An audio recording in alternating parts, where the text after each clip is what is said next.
para que también quede registrado la asesoría que nos va a dar Anaí, así si tienen alguna consulta pueden revisarlo también en el video. Muy buenas noches, jóvenes.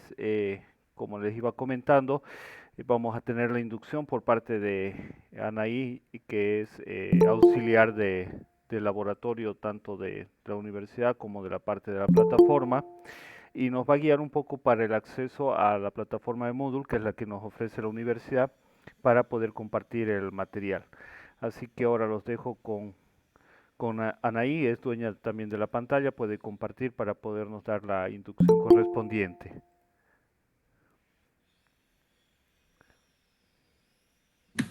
Listo. Bien, buenas noches, ¿cómo están? Mi nombre es Anaí, yo soy, como bien decían, ingeniero auxiliar de la universidad y seguramente ya llevaron, no sé, introducción a la vida universitaria, TEC o expresión oral escrita en los días sábados y es lo mismo para las materias presenciales actualmente. Como siempre, nos vamos a ir a nuestro navegador, vamos a la página de la universidad que es www.utepsa.edu. Dentro de esta nos aparecerá lo que es el portal de la universidad, en el cual vamos a encontrar este icono del niño con el portátil que dice campus virtual. En caso de que no lo encontremos, nos venimos aquí a la pestaña de estudiante, portales, y de igual manera lo podremos encontrar en la tercera sección. Le damos clic al botoncito de ingresar y nos va a pedir nuestro usuario y contraseña. Bien, ¿cuál es nuestro usuario? Está en su carnet de estudiante, que es la inicial de su nombre. Si tienen dos nombres, son las dos iniciales más su primer apellido. Si tienen algún número, también lo tienen que ingresar, ya que a veces sus usuarios coinciden con el de otros estudiantes y es para poder diferenciarlo. Y su contraseña es su carnet de identidad sin ningún tipo de extensión. En caso de que no cuenten con su carnet de estudiante, pueden visualizar su correo en la boleta de inscripción de materias y directamente del usuario. Por ejemplo, el mío ya está puesto, las iniciales de mi nombre más mi apellido, y mi contraseña sería mi carnet de identidad. Ahora pueden suceder dos cosas. Uno, que cuando ingrese me salgan datos erróneos, o dos, que no me aparezca la materia que estoy cursando actualmente. En caso de que les suceda ese problema, en la parte superior pueden encontrar lo que es el correo de soporte.campusvirtual@utepsa.edu y ustedes deberían mandar un mensajito de la siguiente manera. En el para van a colocar el correo que les estaba mencionando anteriormente, en el asunto el problema que ustedes tienen, en el cuerpo del mensaje el nombre completo, registro, carnet de identidad, materia, docente, grupo, correo UTEPSA. Ustedes nos envían ese mensaje y nosotros respondemos a la brevedad posible y también les sugiero que por favor estén pendientes de su bandeja de entrada, ya que a veces nosotros les respondemos y ustedes no visualizan nuevamente, o es que quizás les aparece como correo no deseado, como spam, y también revisen esas secciones.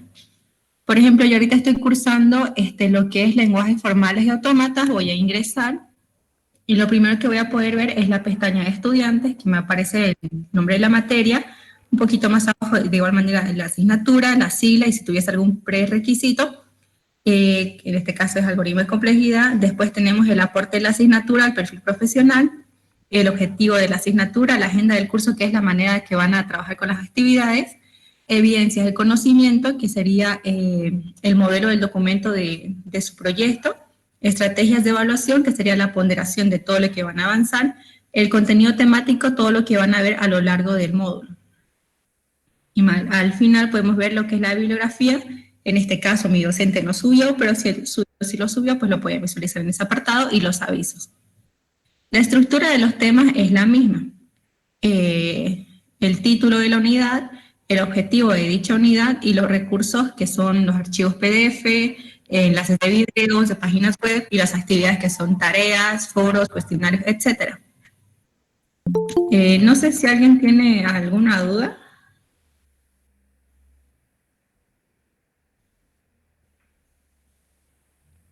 No sé si alguien Todo me claro para... Listo, muchísimas gracias. Entonces nadie tiene una pregunta, ¿no? Una consulta: en caso de que no te aparezca dónde tenías que enviar ese formulario. ¿Cuál es el formulario?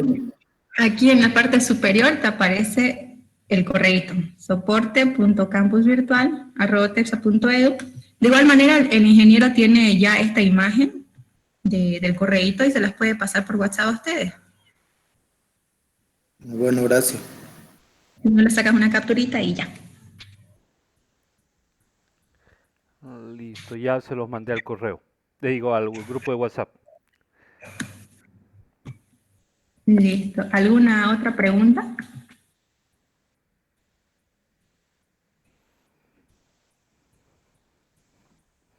Bien, parece que no, que quedó todo claro. Muchas gracias, Anaí, le agradecemos mucho.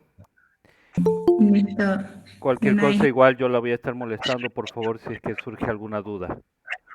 Sí, claro, dije, no, no hay ningún inconveniente. Usted me habla, yo le contesto. Muchísimas gracias. Gracias. Listo. Listo. Hasta luego, jóvenes. Hasta luego, ingeniero. Que tengan Hasta buena luego. noche. Gracias igualmente. Bien, como vieron la inducción es rápida, esto se hace cada módulo por si alguien tiene algún problema y bueno, siempre puede surgir algún inconveniente porque como se están probando muchas cosas, entonces van surgiendo y apareciendo siempre algún problema. Bien, vamos a iniciar ahora nosotros. Voy a compartir mi pantalla, les voy a pedir que me confirmen si se ve bien, si se ve claro.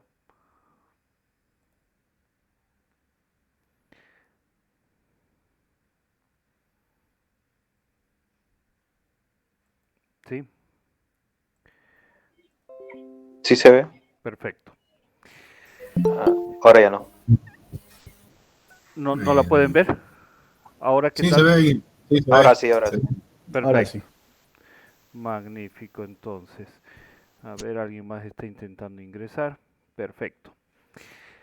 Bien, entonces iniciamos. Ayer estábamos haciendo una pequeña introducción, algo rápido, el primer día, también dimos un poco la opción, por eso no hicimos mucho avance de contenido, para que muchas personas que estaban en el tema del registro de la materia puedan hacerlo, porque siempre es un poco el inconveniente, ¿no? Al arrancar. De tal modo ya establecimos las reglas que están compartidas en la carpeta compartida.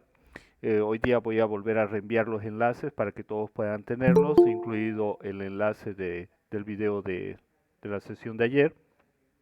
Y inmediatamente terminamos la sesión de hoy. Voy a subir igualmente la grabación que está en proceso y se las voy a pasar para que ustedes puedan siempre tener de dónde consultar, ¿no? El material es importante para que ustedes tengan un respaldo, un backup y puedan hacerlo. Bien, hoy día vamos a empezar viendo un poco la guía MAP que les había prometido compartírselas. Voy a mostrarles el contenido actual de la carpeta que tenemos todos. Tenemos las diapositivas de la clase de ayer, que están el convenio de las notas, el modo de trabajar, el tema de los grupos. Y ahí tenemos también ahora disponible la guía MAP. ¿Ya? Entonces podemos ir trabajando con ellos, revisando, y yo voy a ir aumentando cada sesión, cada clase, iré aumentando material para que ustedes tengan material de consulta. Lo siguiente que voy a subir va a ser, aquí estaba buscándoles un poco de material referente a lo que vamos a ir viendo. Entonces, les voy a compartir un libro de Aprendiendo C en 21 días y este curso de Python que les va a ayudar, que muestra las estructuras principales para poder empezar a introducirse dentro de Python.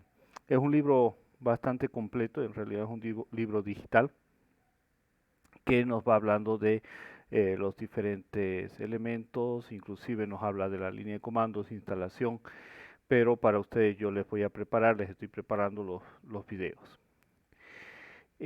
Perfecto, entonces tenemos esos elementos que se los voy a subir esta noche, voy a dejar que carguen por la noche, porque si los ponía a cargar tal vez no terminaba y no quería tener problemas con la conexión para poder tener una conexión estable hoy día. A ver, hay alguien más que se está agregando. Listo. Entonces, tenemos la guía MAP que ya habíamos comentado un poco el día de ayer, que tenemos varios elementos, 3 elementos identificables de manera principal.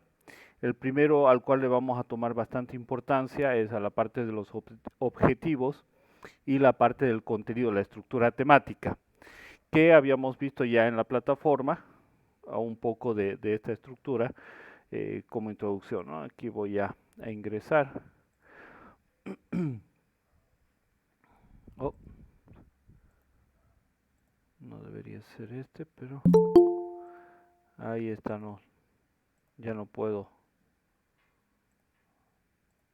Creo que me le cambiaron de contraseña. A ver.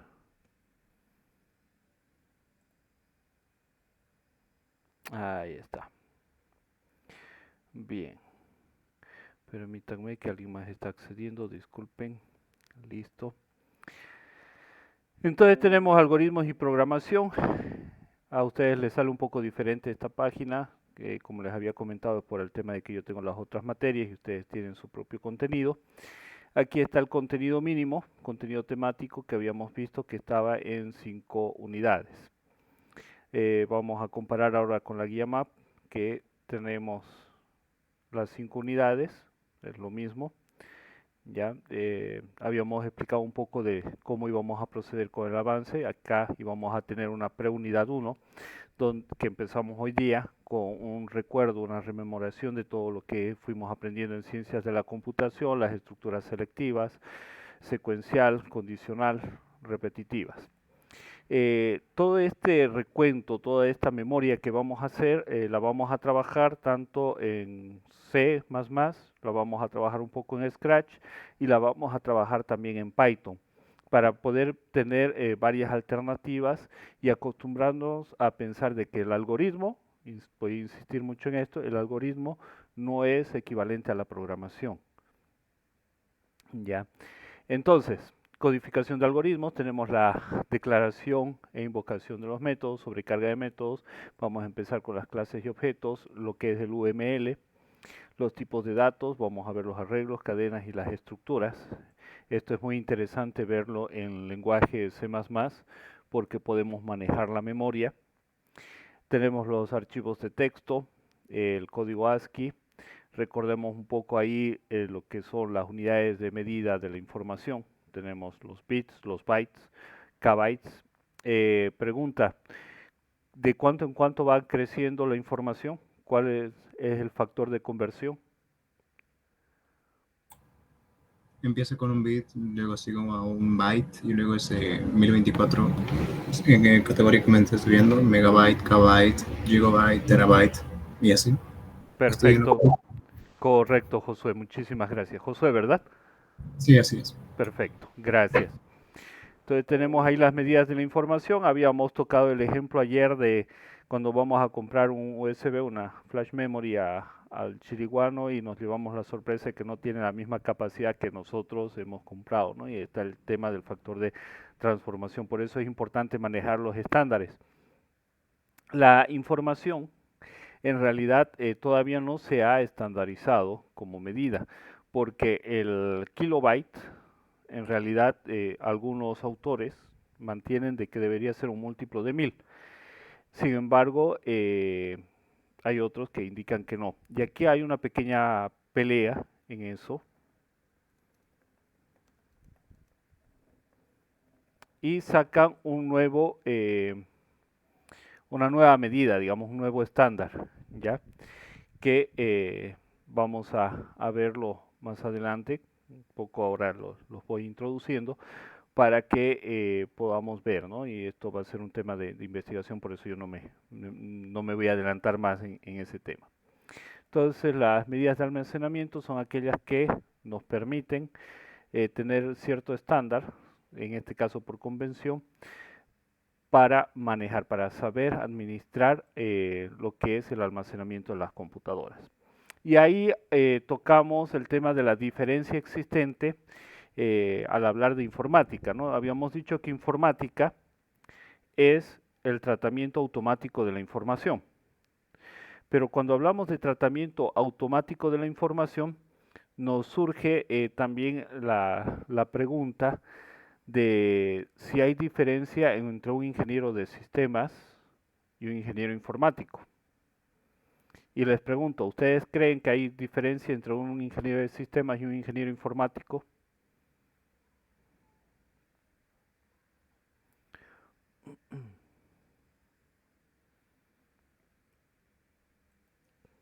¿Qué El de sistemas es más general, el de informática más que todo es para base de datos, ¿no? Sí, es una forma bastante exacta de decirlo. Gracias, Marco Antonio, ¿verdad? Sí. Perfecto. Sí, lo que sucede es que el ingeniero informático lo que hace es trabajar sobre los datos puros. El ingeniero informático va a ver cómo se almacena, cómo se va a administrar en el gestor de base de datos, cómo se va a relacionar, qué va a guardar, cuáles son los estándares. Por ejemplo, un ingeniero informático debe ver en esencia el código ASCII. El código ASCII es la unidad mínima, sabemos, que tiene una capacidad de 256 caracteres, de 0 a 255. Y el ingeniero de sistemas va a usar esta información para generar una aplicación. El ingeniero de sistemas se va a encargar de los sistemas informáticos, de utilizar ese tratamiento automático, esa propuesta que hace el ingeniero informático y la va a aplicar a algún proceso. Básicamente ahí está la diferencia principal. Y como decía, las bases de datos son el mejor ejemplo de lo que hace un ingeniero informático. Por eso también antes, inclusive la universidad tenía lo que era la informática administrativa, que trataba justamente de ese proceso. Y ahí tenemos una rama especial que es el analista de sistemas, que analiza la información que está circulando. Entonces ve cómo poder analizarla, cómo poder utilizarla, cómo optimizarla, etcétera. Bien. Otro concepto que debemos ver, aparte de informática, ya lo hemos tocado, el tema del algoritmo, la algoritmia, la programación y el programa. La programación es el arte de escribir ese código para dar vida a ese algoritmo y hacerlo funcionar sobre un ente inanimado como es una computadora. Una computadora puede ser una microcomputadora, una computadora de escritorio, una portátil o una macrocomputadora, que son las mainframes que tenemos ahora para simular grandes procesos de información que hacen grandes análisis de datos. Las más destacadas, de las cuales podemos hablar y que ahorita está muy podríamos decir en bomba, son las supercomputadoras que están en el acelerador de partículas, en el cual se procesan millones y millones de datos por segundo y tardan aún así un par de años en dar el informe de qué fue lo que se encontró en ese momento, ¿no? Se tarda de 2 a 3 años en analizar la información y por lo tanto los datos, los informes nos llegan con esa cantidad de retraso. ¿Por qué? Por la cantidad de información que se maneja. Estamos hablando de cerca de 10 millones de colisiones por segundo y la información generada es increíble. Y las computadoras se encargan de desechar algunos datos porque los ven como datos repetidos, datos no interesantes y por lo tanto se van a la basura y nosotros después nos encargamos de ver lo que la computadora considera que vale la pena. Entonces estamos hablando de un trabajo paralelo y ese es el cuidado que debemos tener. Estamos ahorita estudiantes de 3 áreas bastante grandes y bastante importantes dentro del desarrollo humano, lo que es la ingeniería electrónica y sistemas, lo que es la ingeniería de redes y telecomunicaciones y la ingeniería de sistemas. Estas 3 áreas trabajan codo a codo para todo lo que nosotros estamos viendo ahora. Justamente hoy día leía la noticia de que Elon Musk va a pasar ya de prueba privada a prueba pública sus satélites para ofrecer internet a todo el planeta. Un servicio de internet con una latencia baja, un buen ancho de banda, una buena velocidad y sobre todo la disponibilidad en cualquier parte del planeta a través de una antena parabólica. Y justamente ahí tenemos, ¿no?, la parte de la estructura, lo que tienen que cuidar los de electrónica, ver todo ese hardware que esté perfectamente unido para poder realizar la comunicación y poder trabajar con todos los factores que necesita. Los grados de protección en el espacio, la protección que tendrá que tener la circuitería para poder trabajar con partículas de alta energía. Tenemos un segundo elemento que es la comunicación. Imagínense todo ese proceso que tienen que ustedes verificar como ingenieros de redes y telecomunicaciones para establecer la comunicación desde esta pequeña antena sobre la superficie de la Tierra que se comunique con una gama de satélites a un par de miles de kilómetros de distancia de la Tierra, para poder iniciar esa conversación, cómo va a ser el flujo de datos, cómo vamos a evitar las colisiones. Y por otra parte está el ingeniero de sistemas, que va a tener que relacionar justamente estos dos elementos, ese hardware y esa lógica de comunicación, para establecer finalmente el contacto. ¿Sí? Va a generar esas aplicaciones que tomen el control de esos dos elementos. Están las reglas, el juego, el cómo se va a comunicar, los principios básicos, está ese hardware, ese soporte, esa forma de hablar, y por último el pensamiento que se le incorpora para poder finalmente tener todo unido. Entonces siempre debemos trabajar de la mano. Cada uno de nosotros tendrá que tener tendencias para hacer un análisis, trabajar sobre una parte de este proceso y así poder llegar a cumplir. Y ahora yo les hago la pregunta de por qué entraron a la carrera en que están, por qué entraron a redes, por qué entraron a electrónica, por qué entraron a una carrera de sistemas, qué fue lo que más les llamó la atención. Eso es importante, ¿por qué? Porque ahora en esta materia, que es algoritmos y programación, vamos a empezar a relacionar esa, valga la redundancia, esa programación con lo que ustedes quieren hacer, con lo que ustedes quieren crear.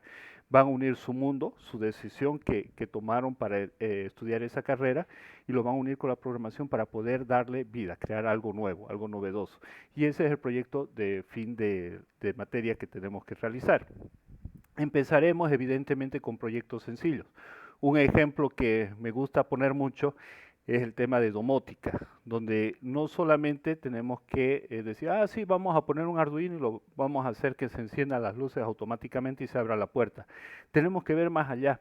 Podemos nosotros, ahora como estudiantes, crear los principios, las bases, a través de esa lógica, de ese algoritmo, para poder establecer las preferencias.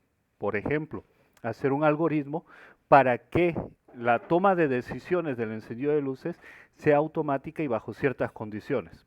Un ejemplo sencillo: si detecto movimiento en el patio y detecto que alguien pasó la ventana, encender las luces de la cocina porque es probable que no sea el dueño, sino un ladrón. Esa lógica, esa forma de pensar la estamos implementando nosotros a través de esa algoritmia, para implementar un algoritmo que puede ser físico. Los de electrónica me dirán, podemos hacerlo físico, podemos hacer que el sensor inmediatamente avise y actúe, generamos un actuador. El de redes dirá, no, será el proceso de comunicación, tenemos que evitar tender cables, vamos a hacerlo vía inalámbrica. ¿Por qué? Porque esa persona que está entrando a robar a la casa puede ver los cables, los puede cortar. También podrá tomar en cuenta el tema de soporte y decir, no, vamos a ponerle una batería, aunque sea de carro, una batería de 12 voltios que constantemente se esté cargando. ¿Por qué? Por seguridad. Si me cortan la luz, igual el sistema va a seguir funcionando.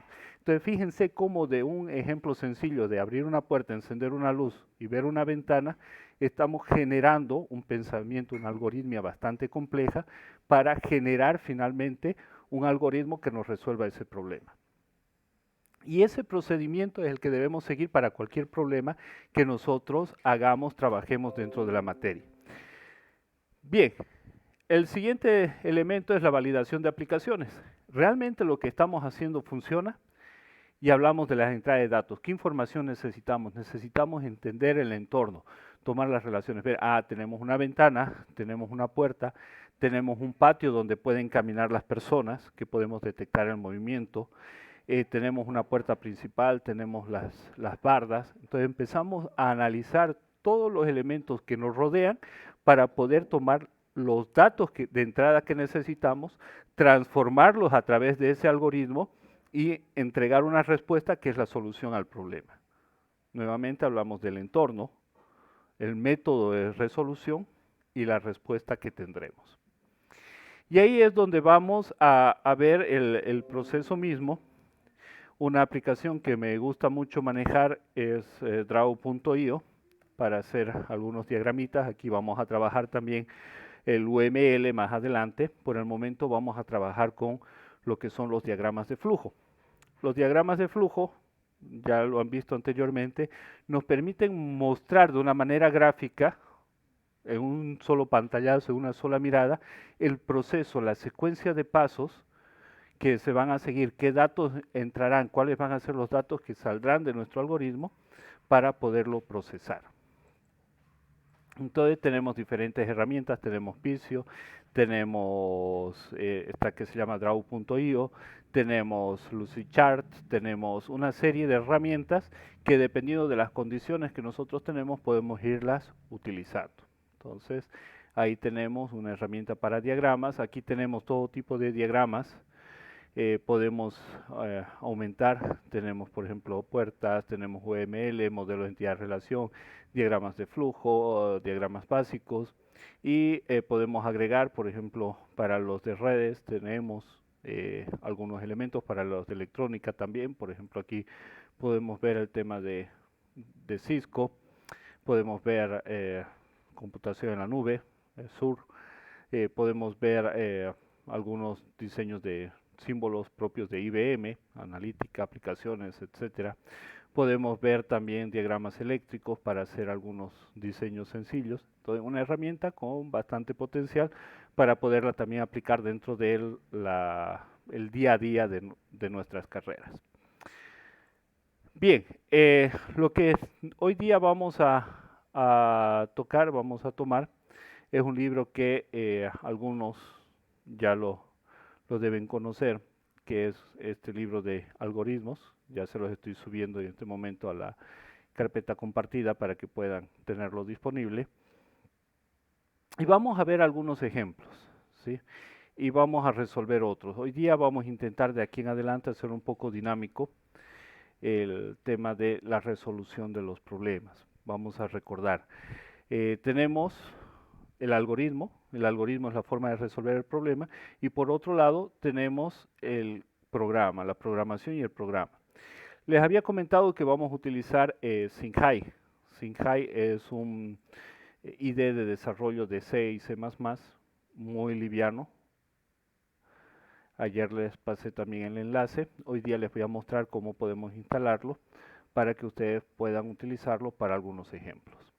Entonces, lo primero, en el navegador nosotros podemos buscar directamente para descargar Singhai.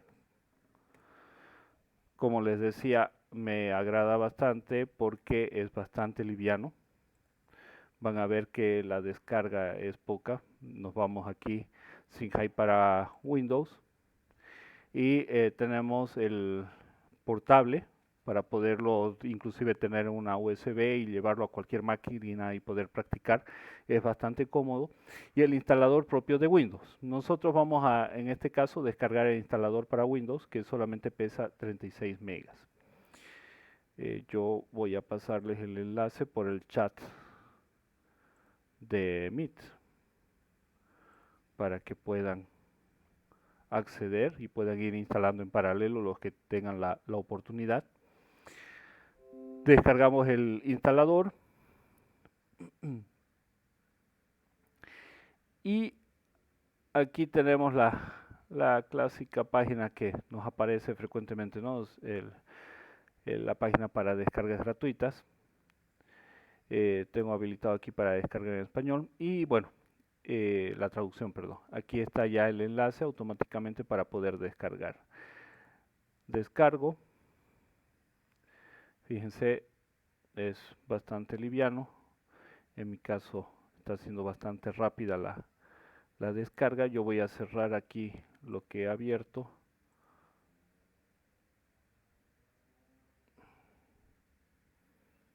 Y una vez terminada la descarga, pues lo podemos ya instalar.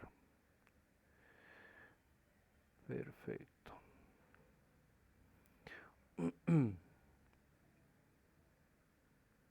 Vamos a esperar. Y ahora sí. Siempre hay la clásica pregunta de seguridad, si está de acuerdo en que el software haga cambios en el equipo. Una vez aceptado, podemos proceder a la instalación. Esta es la pantalla de presentación, la inicial. Ponemos el clásico siguiente. Como ven, es un software con licencia GNU, es decir, es software libre. para que ustedes lo puedan utilizar, no hay ningún problema. Aceptamos y les aconsejo siempre, a veces se deshabilita el extras, mejor tenerlo habilitado, que le instale todos los componentes y iniciamos la instalación. Yo siempre elijo la dirección estándar con estos programitas y empieza la instalación.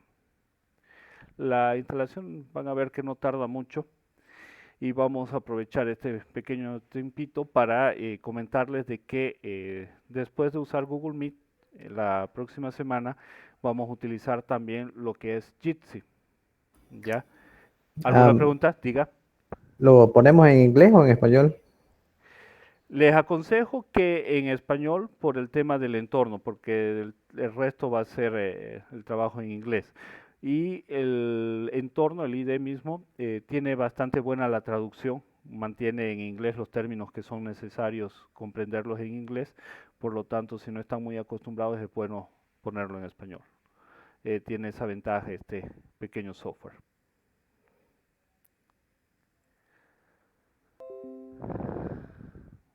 Seguramente a mí no me salió por lo que está instalado, pensé que me iba a salir la opción de quitar, disculpen. Voy a quitarlo y voy a hacer nuevamente la operación y se los mando. Y bueno, una vez terminado eso, los demás puntos, los demás pasos son iguales y podemos ejecutar. Entonces les decía, vamos a utilizar Jitsi un poco la próxima semana con la finalidad de hacer las pruebas, ver qué tal nos trabaja. Debemos acostumbrarnos, por el área en que estamos trabajando, a siempre probar. Ya siempre debemos estar probando las nuevas herramientas y bueno, va a ser una oportunidad para hacerlo. Bien, no sé cuántos de ustedes están pudiendo hacer la instalación, si pueden poner en el chat, poner yo, para que más o menos yo contabilice. El mío sigue instalando. Está instalando, 2, ya lo tiene instalado, 3, 4, 5, perfecto. Aquí estoy instalando también yo. Perfecto, entonces vamos a dar un par de minutitos mientras vamos haciendo los comentarios y así damos tiempo para los que están pudiendo instalar lo hagan y de tal modo esto está quedando grabado para que hagan la prueba los que van a instalarlo posteriormente, ¿de acuerdo? Bien. Disculpe, ingeniero, Diga. en la pantalla no se está viendo nada o solo soy yo. Ya. Vamos a volver a presentar. ¿Ahora qué tal?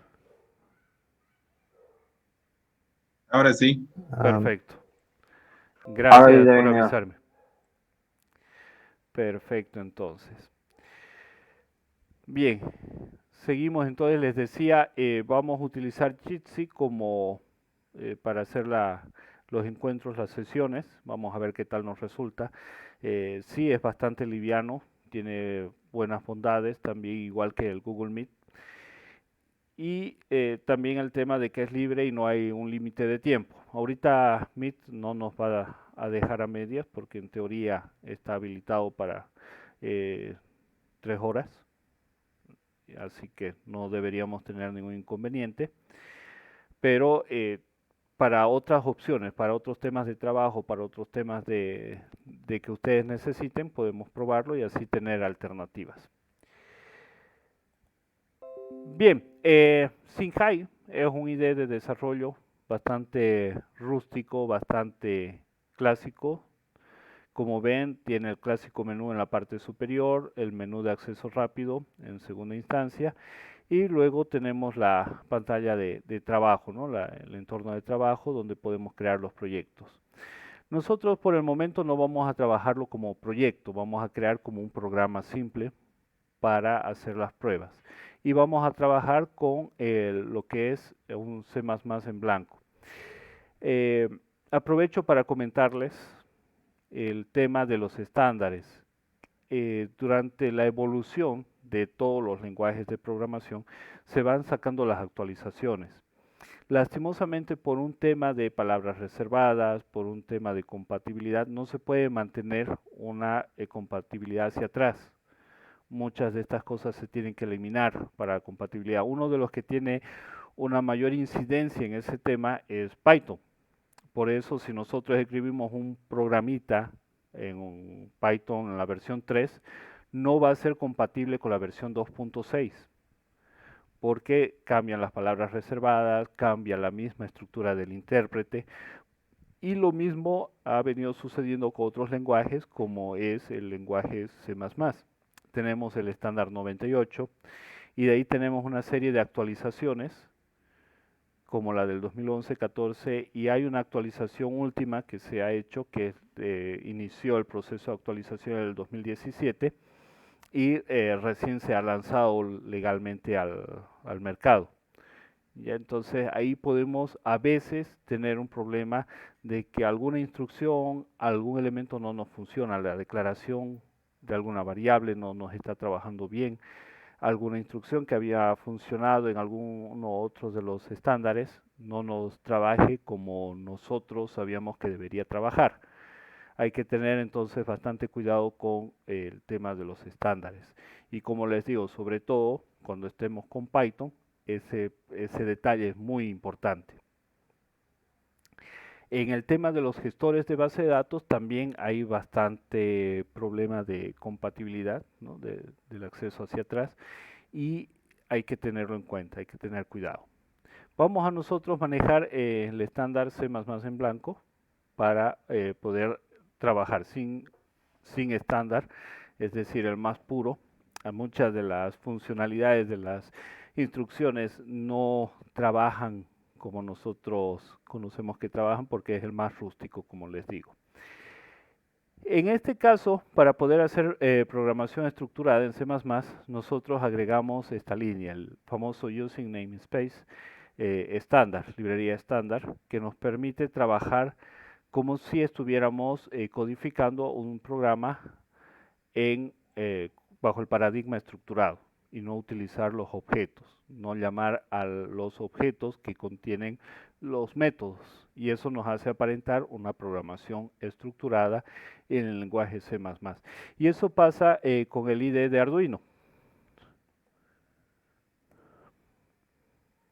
El IDE de Arduino trabaja de esta misma manera. Nosotros no notamos que estamos trabajando con un lenguaje orientado a objetos, sino que se nos hace ver como una programación estructurada. Pero, sin embargo, sí estamos trabajando con un lenguaje orientado a objetos, porque C++ fue modificado justamente para eso. Se les dio la evolución del estructurado al orientado a objetos, y nos permitió construir no solamente estructuras, sino construir los objetos, manejar clases, manejar herencia, ocultamiento de código y todas las bondades que vamos a ir viendo. Entonces Arduino, el IDE de Arduino, el propio, tiene su estructura, tiene sus funciones, no maneja objetos, fíjense, maneja con funciones.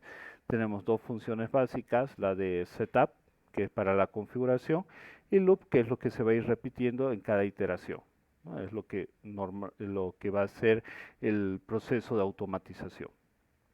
Entonces tenemos esos dos elementos dentro de lo que es el IDE de Arduino. Esas dos funciones que debemos configurar siempre. Y al igual que el lenguaje C++, se pueden tener variables locales, variables globales, tenemos variables enteras, booleanas, etc.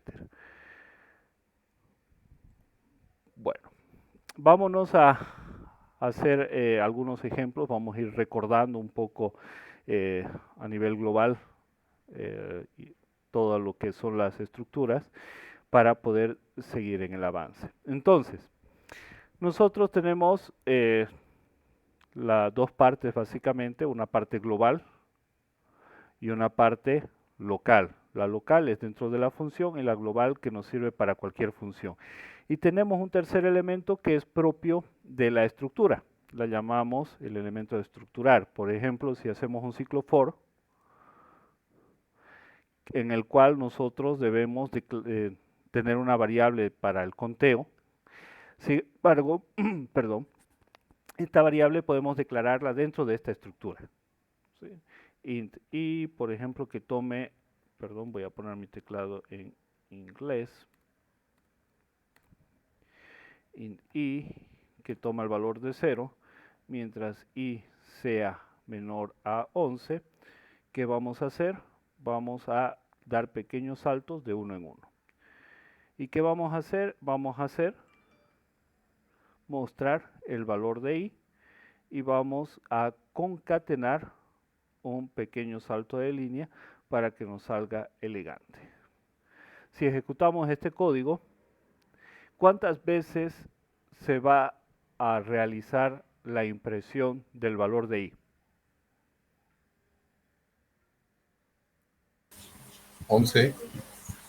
11. ¿Quiénes dicen 11?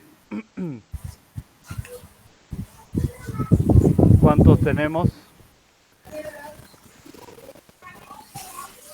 Ah, no, perdón, 10. 10, 10. ¿no? ¿Cuántos dicen 10? ¿Quién da menos? A ver, analicemos.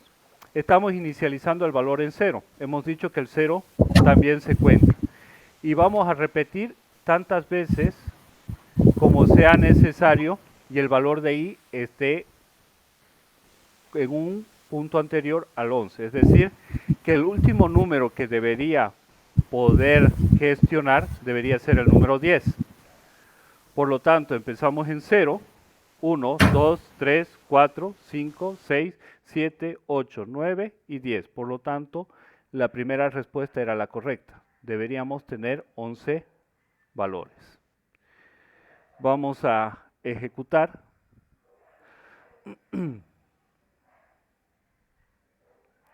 Y vamos a ver qué es lo que pasa. Y ahí tenemos lo que decíamos, ¿no? El primer valor que va a tomar i es 0 y se va a hacer el proceso, luego el valor 1, el 2, el 3, el 4, el 5, el 6, el 7, el 8, el 9 y el 10. Por tanto, ¿cuántas veces se ejecutó nuestro ciclo repetitivo? 11 veces. 11. 11, correcto. 11, ¿cuándo van a ser? Disculpe, Inge, yo solamente veo su pantalla de fondo, no veo si está haciendo algo. A No ver, sé si soy solo yo. voy a dejar de... Veo su mouse, sí, pero no veo lo que está haciendo. No, estaba bien, solo que tenés que darle al otro. Hay dos cuentas del ingeniero. A ver, aquí arriba debería estar la pantalla de presentación y debe tener también habilitada mi cámara que solamente tiene el fondo. Voy a quitar la cámara para que no se confundan. Ahora sí, deben tener una imagen, una foto estática y al lado deben tener la presentación que es la pantalla completa. ¿Pueden verla todos? Por favor, si me pueden confirmar. Sí. Sí, está bien. Perfecto. Se ve. Entonces continuamos con nuestro ejemplo y decíamos que se imprimen 11 veces, ¿no? Por la condición. Empezamos en 0 hasta 10, porque 10 es el último número que vamos a tener menor a 11. Ahora vamos a crear una variable con el mismo nombre, int i, y que va a tener un valor inicial, le voy a poner de 15, arbitrariamente, y lo vamos a colocar aquí. Cout y vamos a concatenar el mensaje variable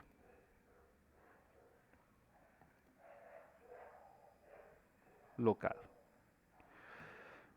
Bien, vamos a hacer un saltito de página para darle más estética y listo.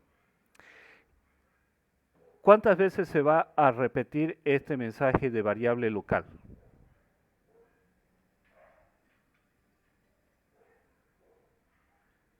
¿Qué dicen? ¿Cuántas veces se va a repetir el mensaje de variable local?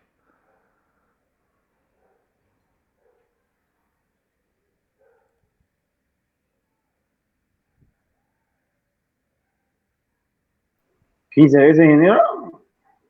15 veces. ¿Qué dicen? A ver, ¿alguien más? ¿Otra opinión? 11. 11 nomás. 11 No cambió veces. nada. Ya. Sí, no, hay cambios, ¿no? ¿Alguien dice menos?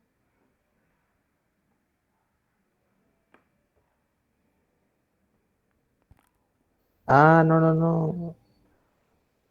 Solo.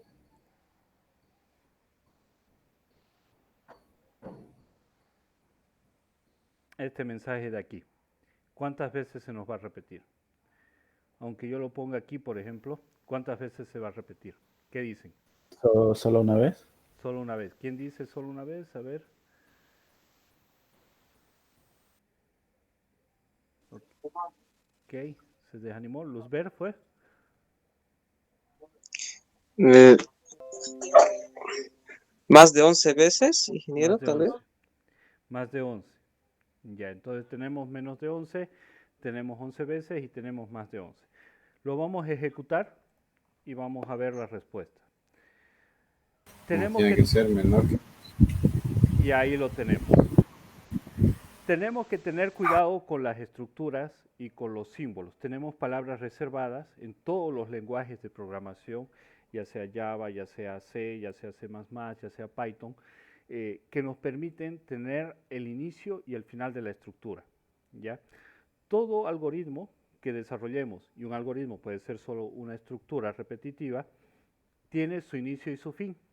En el caso del lenguaje, en este caso C++, para poder hacer el inicio y el fin de una estructura repetitiva, en este caso un ciclo for, nosotros tenemos solo una línea o debemos utilizar las llaves para definir el inicio y el fin. ¿De acuerdo? Entonces, básicamente lo que nosotros dijimos es que el ciclo for solamente es una línea sin las llaves y por lo tanto la segunda línea, que era esta, solamente se repetía una vez. Si nosotros queremos hacer que esta línea de aquí se repita tantas veces como se repita el ciclo, la tenemos que poner dentro de las llaves. Esta es la forma de decir que inicia aquí el ciclo for y termina aquí. En Java, es exactamente el mismo sistema. La estructura for tiene la misma estructura que estamos viendo en este momento. En Python, sin embargo, y ahí está el motivo por el cual variaron mucho las respuestas, nosotros manejamos las tabulaciones. Python reconoce las tabulaciones como inicio y final de las estructuras. Voy a ejecutar el código para que lo veamos y ahí lo tenemos, ¿no? Se ejecutó 11 veces y fíjense que acá la variable local va cambiando al igual que el valor.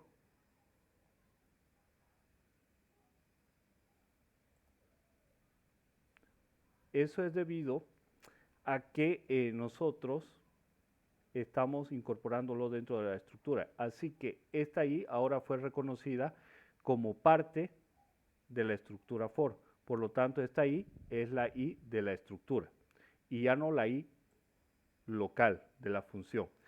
Sin embargo, cuando termina mi ciclo repetitivo, perdón, voy a volver a ejecutar. Cuando termina, me vuelve a mostrar de que 15 es el valor de la variable local, que es el valor que nosotros teníamos sin modificar. Entonces tenemos que tener cuidado en los 3 niveles para la declaración de las variables. Esta variable i y todo lo que esté dentro de estas llaves va a trabajar con esta i de aquí. Luego tenemos esta variable i local. Por lo tanto, todo lo que esté fuera de esta estructura va a trabajar con esta i local. Si nosotros declaramos una variable i global, en esta parte, por ejemplo, una variable i, esta variable i global va a servir en todas las funciones, pero tiene preferencia la que está más cerca, es decir, que dentro de la estructura va a seguir teniendo más peso esta variable i de aquí del ciclo for. Dentro de esta función main va a tener más peso esta variable i, y en las otras funciones recién tendrá peso esta variable i global. Tenemos que tener entonces cuidado con estos 3 niveles de jerarquía de la declaración de variables. Ahora, lenguaje C, lenguaje Java, tenemos también, por ejemplo, el JavaScript, es fuertemente tipificado. Son lenguajes de programación fuertemente tipificados. Python es débilmente tipificado. Scratch es un lenguaje débilmente tipificado. ¿A qué nos referimos con fuertemente tipificado y débilmente tipificado? Eso hace referencia al manejo de las variables. El tener lenguajes que son débilmente tipificados nos dan grandes ventajas. Por ejemplo, ¿pueden ver mi pantalla con Scratch? Sí, ingeniero. Perfecto. Sí, Voy a hacer un evento que va a iniciar con la tecla espacio. Voy a hacer una pregunta a mi usuario. Le voy a preguntar cuál es su nombre.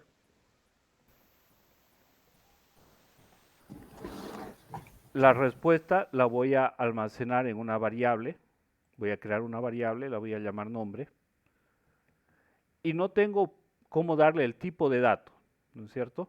Pero yo puedo fijarle un valor en función a la respuesta que me dé el usuario. Ahora lo que voy a hacer es mostrar un mensaje a través con una concatenación. Voy a mostrar un mensaje durante 3 segundos con la concatenación de buenas noches, espacio, y voy a poner la respuesta. Voy a tomar esta variable que he creado y la voy a poner ahí. Entonces, cuando yo presiono la tecla espacio, que es el evento que me lanza mi software, me pregunta el nombre. Yo le digo Carlos, le doy Enter y me dice buenas noches, Carlos. Reconoció que la variable que estoy utilizando, que la variable de nombre, va a almacenar un texto. Automáticamente Scratch me dice, usted quiere almacenar un texto. Eso es débilmente tipificado. ¿Por qué? Porque el software, el programa, el lenguaje de programación, se encarga de interpretar qué información nosotros vamos a manejar en esa variable. En cambio, en contraparte, tenemos aquí el lenguaje C++, tenemos que decirle, antes de utilizar la variable, qué tipo de dato va a almacenar. Y ese es un pequeño inconveniente, porque podemos olvidar, podemos cambiar el tipo de dato y tenemos que hacer transformaciones. Sin embargo, en los lenguajes débilmente tipificados podemos tener el otro error, que cambiamos la información sin darnos cuenta. Entonces ahí también tenemos que tener un tema de validación del funcionamiento. Entonces un nuevo concepto que vamos a incorporar es débilmente tipificado y fuertemente tipificado.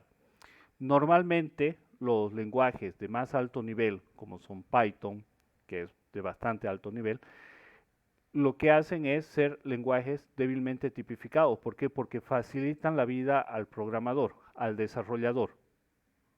Tienen gestores de basura, tienen la posibilidad de reconocer el tipo de dato, tienen el manejo dinámico de la memoria de manera automática,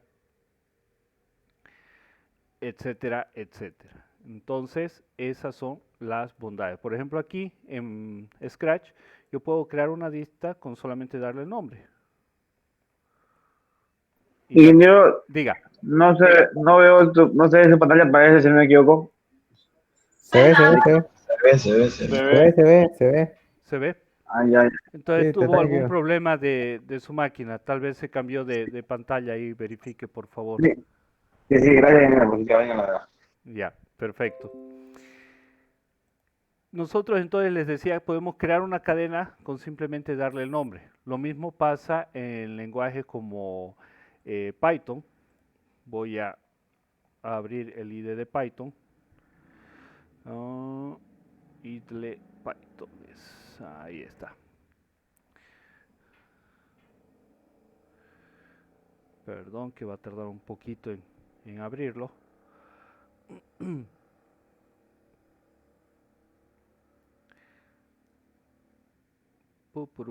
Disculpen, ahora sí. Entonces, por ejemplo, me voy a crear un nuevo programa. Tengo ahí mi estructura. Y si yo digo cadena, que toma el valor de los elementos 1,2,3, me lo va a reconocer. No me va a dar ningún error. Guardo el programa, lo ejecuto y no va a haber ningún problema. Todavía no me está mostrando nada, ojo.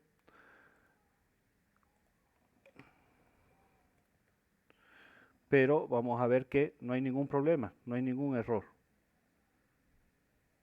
¿Sí? Eso es porque él automáticamente gestiona las variables, interpreta qué es lo que nosotros queremos hacer. Inclusive dentro de una variable, cadena, podemos colocar otra cadena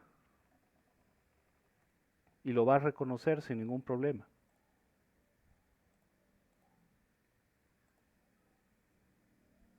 No nos muestra ningún error. ¿Por qué? Porque Python es débilmente tipificado, no le interesa lo que nosotros metamos, él lo va a interpretar y lo va a hacer lo mejor posible para darnos respuesta. Esas son las facilidades de lenguajes de alto nivel. ¿De acuerdo? Entonces, no olvidemos ese concepto de fuertemente tipificado y débilmente tipificado. Sigamos.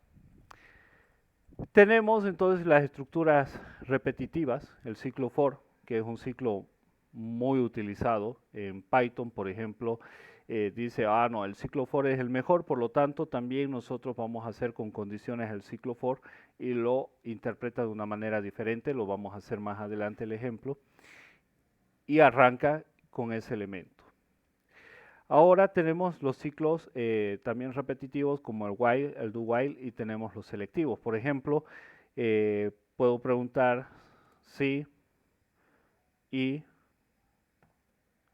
módulo 2 es igual a 0. ¿Qué pasa si el residuo es 0? Deberíamos poder decir es par.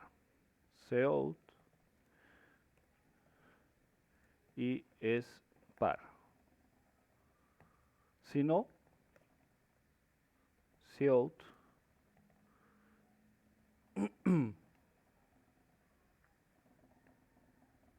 y es impar.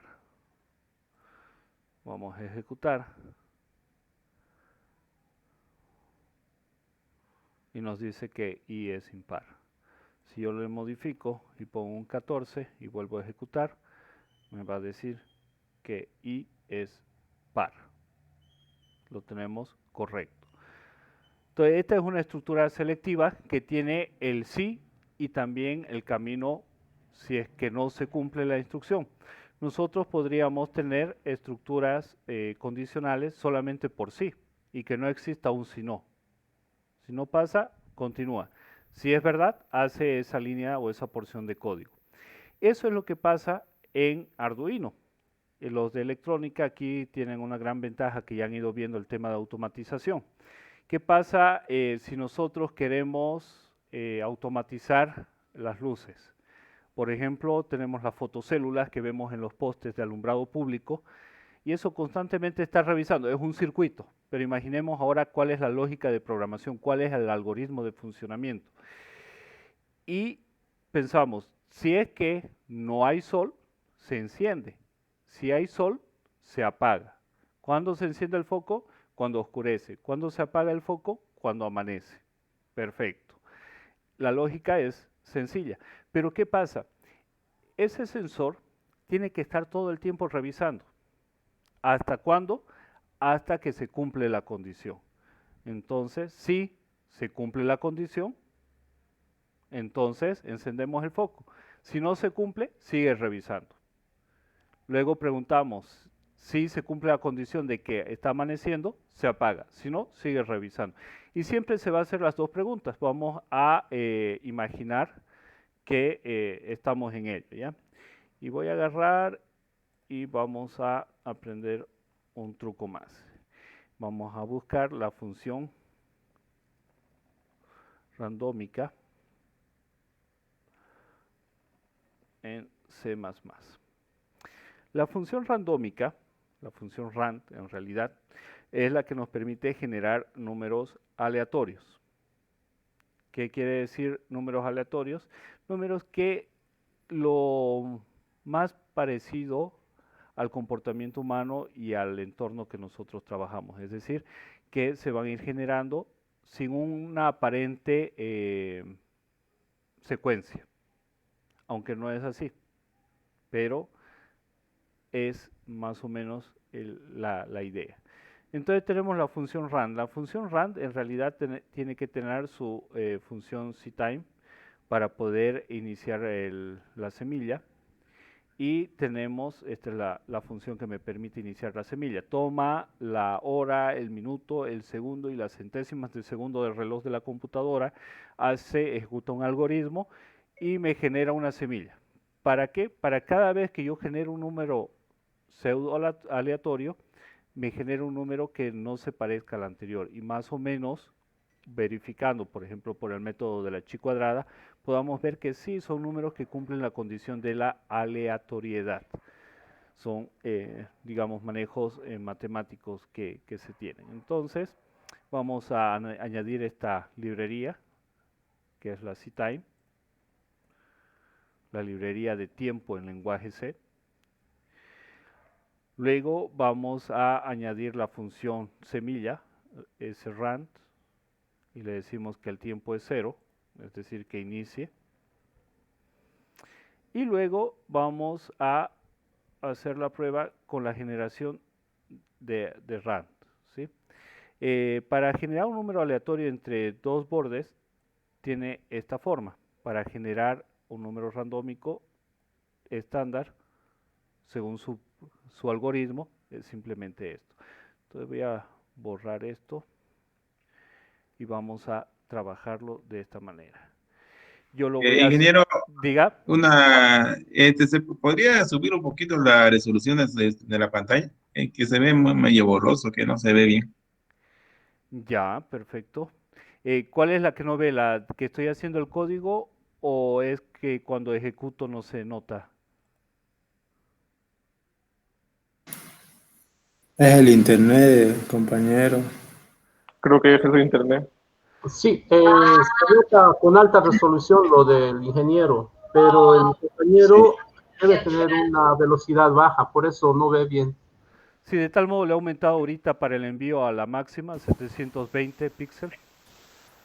Resolución de 720 para ver si mejora. A ver si influye también la pantalla, ¿no? Eso también. Ahora, ¿qué tal? ¿Mejoró tal vez algo? Mejoró algo, ingeniero. Ya, perfecto. Entonces, lo que vamos a hacer es asignar ahora este valor. Voy a crear un flotante, es decir, un valor con números decimales. Voy a llamarle aleatorio. Y aleatorio va a tomar el valor de esa función. Luego vamos a mostrar su contenido. Fíjense que siempre que hacemos un algoritmo, es un ejemplo que aparentemente es sencillo, ¿no? Por el momento, pero siempre tenemos una serie de pasos, una secuencia de pasos, no podemos saltar. Entonces siempre verificamos, validamos que un algoritmo es una serie de pasos sucesivos, lógicos, ordenados y finitos para poder resolver un problema. Y el segundo elemento que vamos revisando, que por eso les voy hablando tal vez no con las palabras, con los términos de programación, sino intento utilizar número entero, número flotante o con decimales. ¿Por qué? Porque vemos que eso se apega a la realidad. El lenguaje de programación siempre se va a adaptar a lo que nosotros necesitamos. Tenemos que buscar ese camino para poderlo adaptar. Entonces ponemos el aleatorio y aquí tenemos entonces el valor 27.600. Ahora queremos cambiar esto para que tenga límites, es decir, que nosotros le vamos a decir desde dónde hasta dónde va a generar. Para eso tenemos esta manera de hacerlo, este código, lo voy a copiar aquí. Entonces tenemos la misma función que me genera los valores, luego tenemos el módulo, es decir, que obtiene el residuo, y ponemos los valores, el hasta y el desde más 1. Por ejemplo, si yo quiero que me genere hasta el número 100, desde el número 1, tendré que poner estos valores. 100 menos 1 más 1. Y nuevamente ponemos el desde. ¿Cuánto era el desde? Desde 1. Vamos a generar el valor aleatorio y vamos a ver qué tal está trabajando. Entonces ahí ya no tenemos números grandes, sino tenemos el valor 6. Voy a volver a ejecutar. Y tenemos el valor 39. Entonces sí, me está generando valores aparentemente aleatorios para el tema del ejemplo. Perfecto, ahora vamos a hacer la simulación del encendido y el apagado del foco de luz. ¿Qué vamos a hacer? Vamos a decirle, si el número generado, el número aleatorio generado, acá le voy a dar un salto de línea para poderle dar un poco de estilo, ahí está el enter. Si el número aleatorio generado es par, vamos a decir que encienda la luz.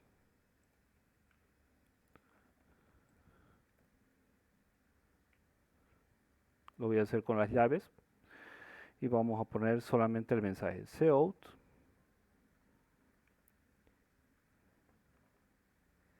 encender luz. Vamos a hacer el else cout apagar luz. Lo pagamos a Luis. Bien, vamos a ejecutar. Aquí, fíjense, me está dando un error. ¿Alguien me puede decir debido a qué es este error? Ahí inclusive tienen el puntero en el mensaje de error.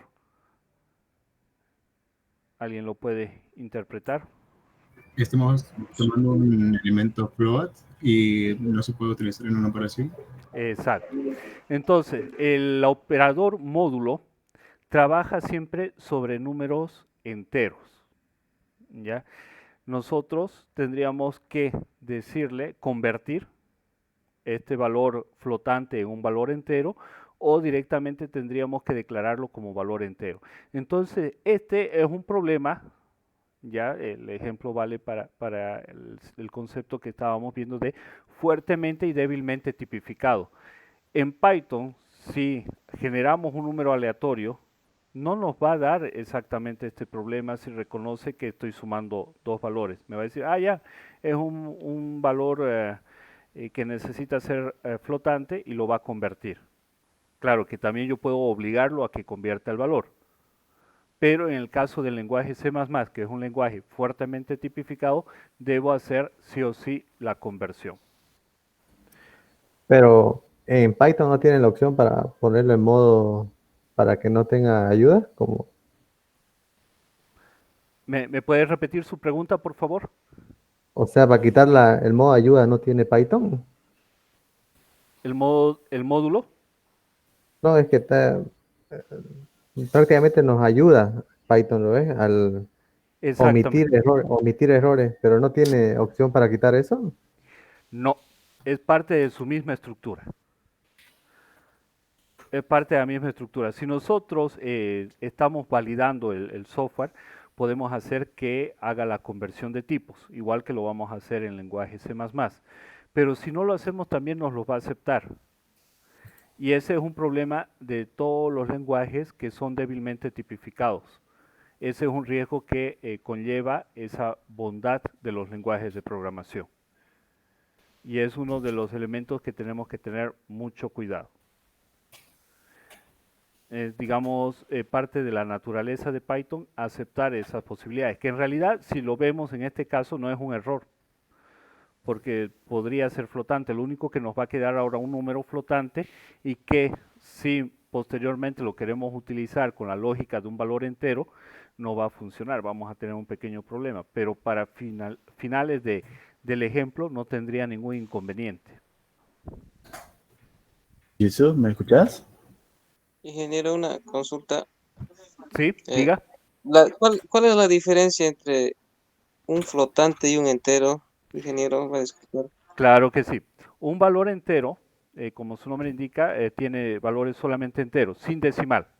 Y un flotante... Chuta, puedes escuchar mi clase y... A ver. Ok, ¿alguien parece que tiene problema? Ok. Y un valor flotante es aquel que me permite tener números decimales. Entonces, el entero solamente valores enteros y el flotante me permite tener valores decimales. Disculpe, ingeniero, ¿para qué Diga. utilizamos SOUT? ¿Me puede repetir su pregunta? ¿Para qué utilizamos SOUT? ¿Round o RAND? No. Abajo del aleatorio. Code, SOUT. COUT, ya. El lenguaje C++ para entrada y salida tiene el estándar. Esto significa lenguaje C, salida. Entonces le estamos diciendo que está haciendo una salida de datos en C. COUT. Salida de datos. Estamos mostrando el mensaje. Si yo quisiera leer, por ejemplo, un valor, utilizaría el CIN, que significa entrada de datos. Y el símbolo cambia. El CIN trabaja con el mayor y el COUT trabaja con el menor.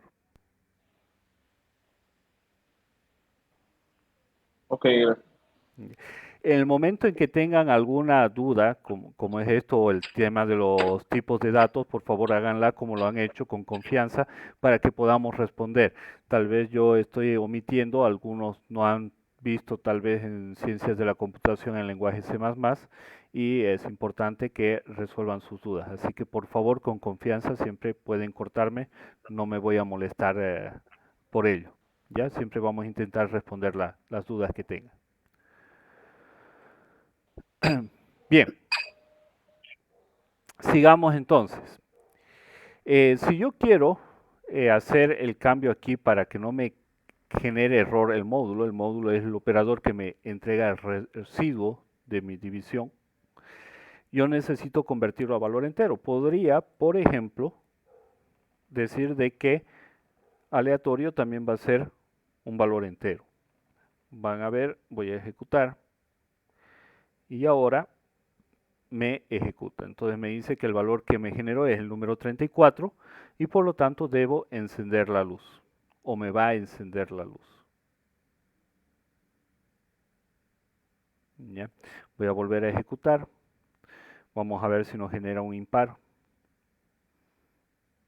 También es par. Se mantiene la luz encendida. Vamos a volver a ejecutar. 18 encender luz.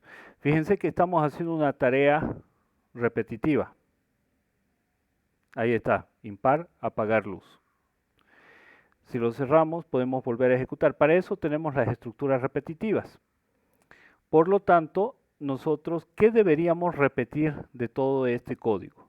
Lo que en realidad nosotros necesitamos repetir es esta parte, que es la generación de nuestro número aleatorio, mostrar el valor del número aleatorio y tomar la decisión de si encender o apagar la luz. ¿Ya? Ingeniero, Diga. perdón, en este caso, ¿por qué usted ha incluido la librería CTime? Me parece que en lo que nos está explicando no es necesario. ¿El CTime? Sí. Es para que me permita generar la semilla aquí. Esta librería me permite manejar el reloj para generar la semilla de inicio del valor aleatorio. Por ejemplo, si... Perdón, ¿dónde vemos ese reloj? Porque los números que estamos viendo es, por ejemplo, del 1 al 100. Exacto. Y el reloj, digamos, tiene 60 minutos o 24 horas. Eso no estoy entendiendo. Ya. Lo que hace el algoritmo de generación de números aleatorios, que es esta función RAND, genera un valor inicial para su algoritmo, porque no hay números aleatorios en realidad en la computadora. No podemos generarlos como, por ejemplo, con las computadoras cuánticas que sí van a tener esa posibilidad. Entonces, ¿qué es lo que hace? Toma la hora del sistema y hace un proceso que no es público para que no se la pueda reproducir, porque si tuviéramos todos los datos, en teoría podríamos reproducir los valores aleatorios y podríamos romper la seguridad de los sistemas. Entonces, toma los valores del reloj y hace ciertas operaciones para generar un valor inicial. Hay una consulta.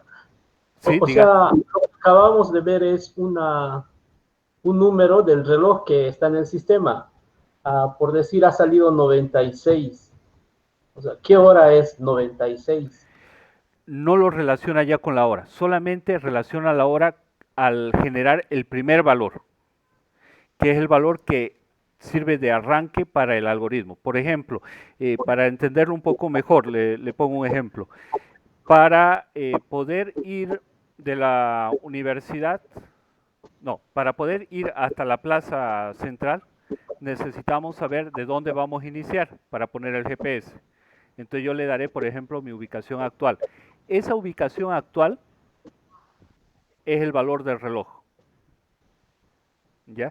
El siguiente paso lo genera en función a esa posición, pero ese algoritmo no es público. No sabemos cómo lo hace. Sumará tal vez los minutos, los segundos, las horas del reloj y luego genera un valor inicial. O posiblemente simplemente hace una exclusión de nueves. O sea, no tenemos un algoritmo. Pero que agarre y multiplique fecha, hora, mes, milisegundos incluso. Exactamente, todo. exactamente. Y ahí te saca un número aleatorio. Así es, de ahí saca un valor y ese valor sirve como semilla para generar los otros números. Por ejemplo, yo podría hacer el proceso y uno de ustedes me va a servir de reloj. Le digo, por ejemplo, a ver, Erlang Quispe, usted va a hacer mi reloj en este momento, deme un valor inicial. ¿Cualquiera, ingeniero? Cualquier valor. A ver, 25. 25. Ese valor lo obtuvo del sistema. Ahora el algoritmo para darme mi valor aleatorio, a este 25 le va a sumar 5. Entonces mi valor inicial va a ser 30. Sí. Ese es el valor que me va a mostrar. Si yo vuelvo a generar otro número aleatorio, nuevamente me va a hacer el proceso y va a llamar al sistema y va a decir, por ejemplo, ahora Ángel, por favor deme un valor inicial. Un valor sería 56. 56. Voy a seguir el mismo proceso, el mismo algoritmo, entonces le voy a sumar 5. 56 más 5, 61. 61 sería mi siguiente valor que voy a mostrar. Más o menos ese es el trabajo que va a hacer internamente el algoritmo para generar los números, pero ese valor inicial hace algo con los datos del reloj de la computadora. Ya, ingeniero, se entiende, gracias. De acuerdo. Espero realmente haber dado respuesta a su duda. Por eso es que utilizamos la librería CTime, que lo que hace es permitirnos acceder al reloj del sistema. Por ejemplo, si yo ejecuto mi programa en este momento, me da un error. Me dice que la función time, que está aquí, no ha sido declarada en ninguna parte del programa. Por eso es que tengo habilitada la librería. Yo lo estoy relacionando mucho con tiempo, pero a lo que le estoy entendiendo, estamos usando CTime para conseguir un número aleatorio cualquiera. No estamos hablando de un reloj de 24 horas. Exactamente. Imagínense que el algoritmo dice de que va a tomar los segundos como valor inicial y a los segundos les va a sumar 3. Si yo me voy al reloj de la computadora y le pregunto ¿qué hora es? Él me va a decir 20:34:11, que fue el momento que hice la pregunta. Toma ese 11 y le va a sumar 5. Entonces me va a botar 16 en el valor aleatorio. Luego vuelve a preguntar ¿qué hora es? 34:30. Entonces va a tomar los segundos, 30. Y le va a sumar 5. El siguiente valor que me va a entregar va a ser el 35. Vuelvo a ejecutar mi programa, 41. Entonces 41 más 5, 46. Me entrega el 46.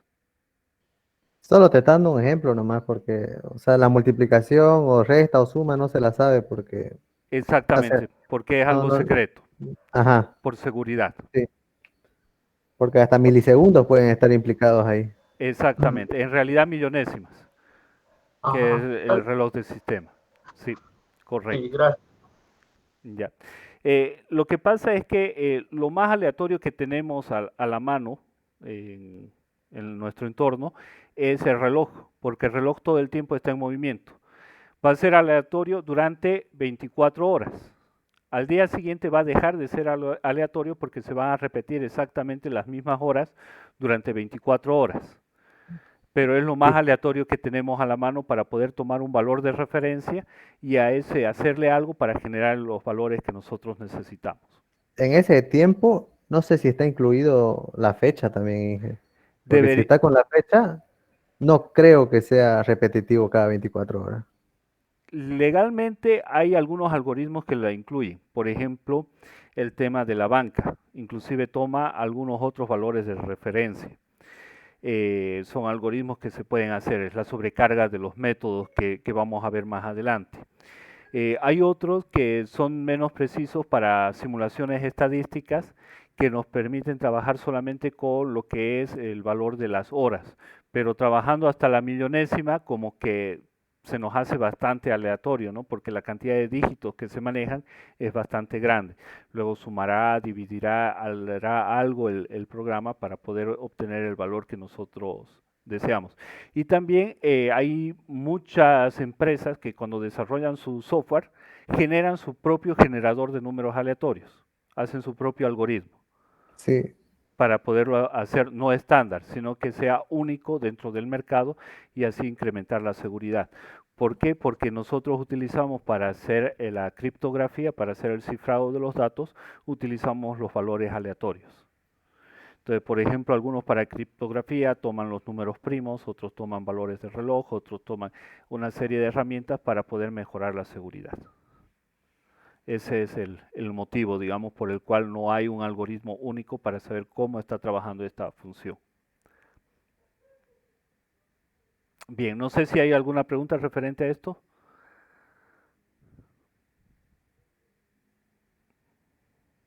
No, vamos bien. Perfecto. Entonces, lo que vamos a hacer ahora es que nosotros no queremos hacerlo todo el tiempo. El tema de cerrar, volver a ejecutar y vamos a hacer un ciclo for. Un ciclo for que vaya, voy a anular esta i porque ya no la estamos utilizando.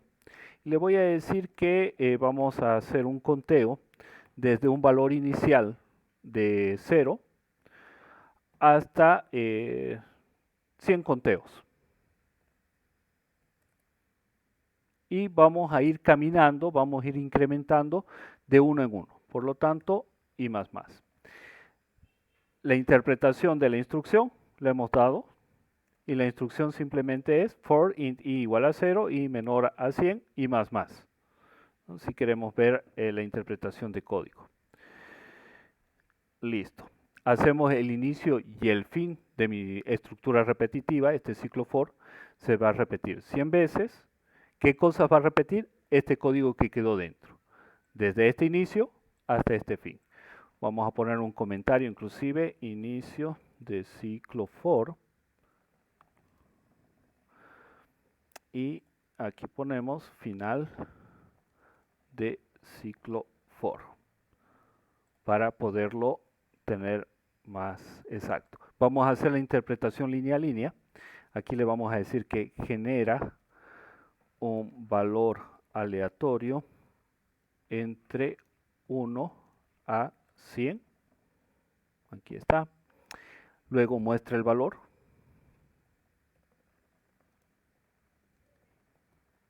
No estamos poniendo la instrucción, estamos poniendo lo que significa en nuestro entorno. Luego nos preguntamos si es par. Aquí decimos si es par, enciende la luz. Si no es par,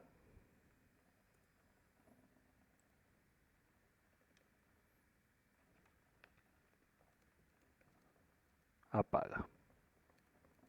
Listo. Esa es la interpretación, ese es nuestro algoritmo. Fíjense, paso 1, inicializa la semilla. Paso 2, inicia un ciclo repetitivo que se va a repetir 100 veces. Paso 3, va a generar dentro de ese ciclo repetitivo un valor aleatorio entre 1 y 100. Paso 4 nos va a mostrar el valor. Paso 5 se va a preguntar si es par. De ser par me va a decir que encienda la luz. De ser impar va a decirme que apaga la luz y se acaba el ciclo repetitivo. Ese es el algoritmo. El programa va a ser int aleatorio, punto y coma, srun, paréntesis, time, paréntesis, null, paréntesis, paréntesis, punto y coma, for, ¿sí? La instrucción propia. Ese es el programa. Y la programación es lo que estamos haciendo de insertar cada línea, interpretando el algoritmo para poderlo convertir en un programa. Esa es la programación. Perfecto, vamos a ejecutar. Y ahí está. Hemos generado 100 valores aleatorios y tenemos el 7, apagar la luz. El 4, encender la luz. 97, apagar la luz. 25, apagar la luz. 42, encender la luz. 20, encender la luz. 92, encender la luz. 97, apagar la luz. ¿Sí? Así está yendo. Con cada valor estamos haciendo como una simulación que nos permite ver qué es lo que va a tocar. Ahora este valor aleatorio está así. Aquí le vamos a poner un salto de línea. Aquí le vamos a poner un salto de línea. Es decir, un enter. Este barra n significa que le estoy diciendo, es como presionar la tecla enter. Eso significa este barra n. Vamos a ver cómo cambia el estilo del programa. Ahí está. Vamos a darle un poco más de pinta. Y le vamos a poner acá también un salto de línea para que el número quede solito. Vamos a decir el valor aleatorio es 2 puntos, valor aleatorio. Ahora sí, vamos a ejecutar. Y ahí sí lo tenemos. Encender luz, el valor aleatorio es 82. Encender luz, el valor aleatorio es 26. Encender luz. Ahí tenemos la simulación de 100 valores aleatorios. Es como si estuviéramos preguntando 100 veces y nos ha dado el proceso.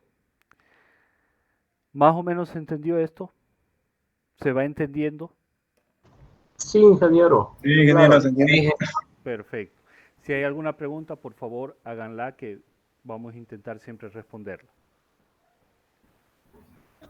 Ahora lo que voy a hacer es guardar este programa. Lo voy a guardar directamente ahora en nuestra carpeta compartida para que ustedes puedan tener el acceso y puedan revisarlo en el momento que ustedes tengan tiempo o que tengan alguna duda. ¿Dónde está SAL 301? Voy a crear una carpetita que se llame ejemplos de C++. Y ahí vamos a poner números aleatorios. .cpp. Listo. Ya lo tienen listo para poderlo revisar. Cuando instalan su SYNC pueden ejecutarlo y pueden verlo. Ahora voy a copiar todo este mismo código. Voy a generar un nuevo programa. Voy a hacer un archivo en blanco y copio exactamente el mismo código. Vamos a cambiar y en vez de este ciclo for, vamos a utilizar un ciclo while. Vamos a ver una segunda estructura repetitiva.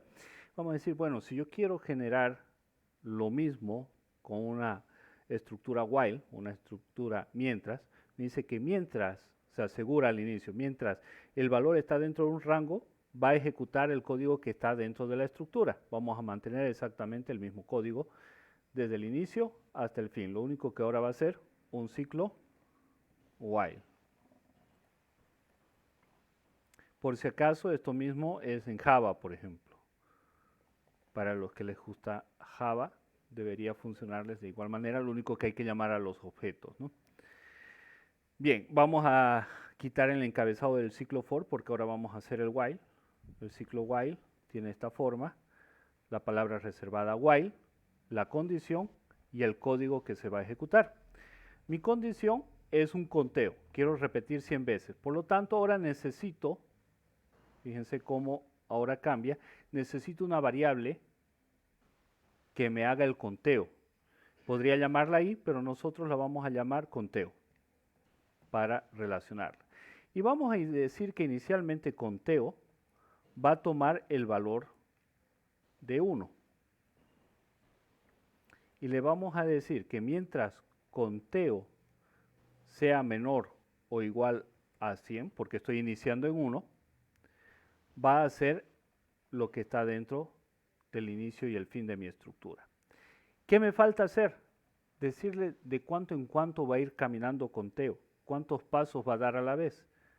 Entonces le voy a decir que conteo va a caminar, igual que en el anterior caso, el anterior ejemplo del ciclo for, va a caminar de paso en paso. Entonces le decimos que conteo, cada vez que se ejecuta una vez, se va a incrementar en 1.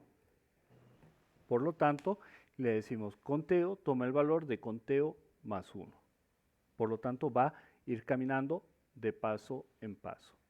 Acá la hemos inicializado en 1, por eso es que hemos puesto la condición que sea menor o igual a 100. Cuando sea 101, no lo va a hacer. Voy a ejecutar y vemos que funciona de igual manera. Tenemos los 100 valores, podríamos contarlos, o podríamos, como somos programadores de diferentes áreas, lo que vamos a hacer es decirle que cada vez que entre y salga del ciclo, me muestre el valor de conteo. Conteo vale 2 puntos. Aquí también le vamos a dar un salto de línea para el estilo y vamos a poner el valor de conteo. Listo. Voy a volver a ejecutar. Y se generó y fíjense. Conteo vale 100, 99, 98, 97, 96, 95, etcétera. Estamos yendo parte por parte desde 1. Yo podría hacer igual que en el ciclo for que inicialice en 0. Y lo vamos a hacer el ejemplo. Vamos a modificarlo. Le voy a decir que conteo valga 0. ¿Qué cambiaría en mi condición de mi while? ¿Quién se anima a decirme?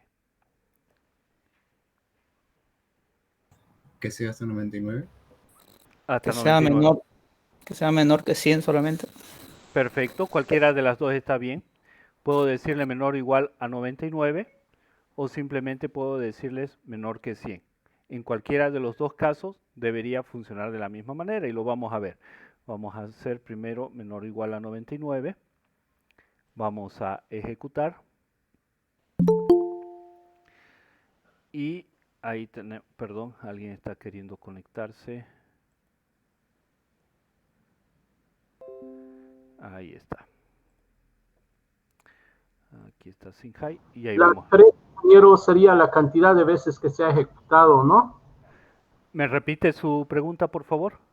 La diferencia sería la cantidad de veces que se ha ejecutado.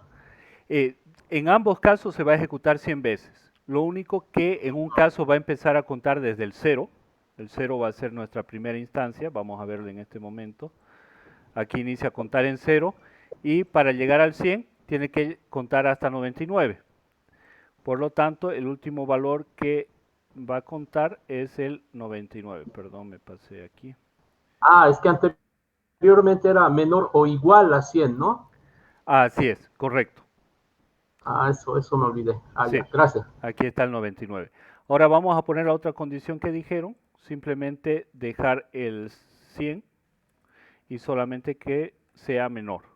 Vamos a ejecutar y vamos a tener la misma situación de 0 a 99. Aquí está el valor 99 y arriba tenemos el valor 0. En ambos casos se ejecutó 100 veces. Y esto Pero es, diga. el error no sería que más bien conteo siempre haría empezar con 1. Podemos hacerlo que cuente en 1. Claro, no es que Sí, no hay exactamente. conteo que empiece con 0. Estaría también bien, pero ¿qué cambiaríamos en la condición?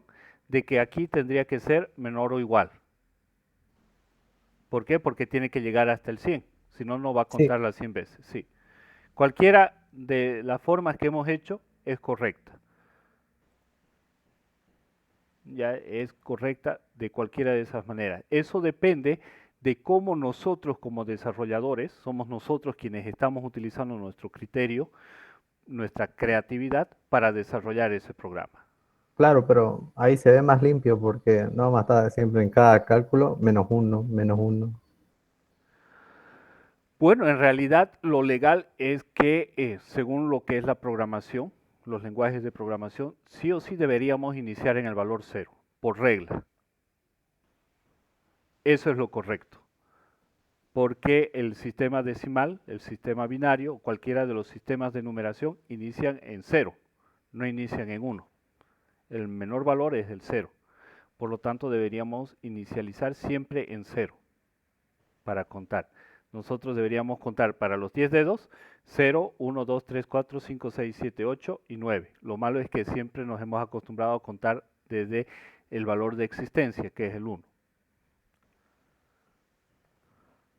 Esa es la diferencia. Pero para programación van a ver que todas las estructuras, los lenguajes de programación, por ejemplo, el primer elemento es el elemento 0, no es el elemento 1.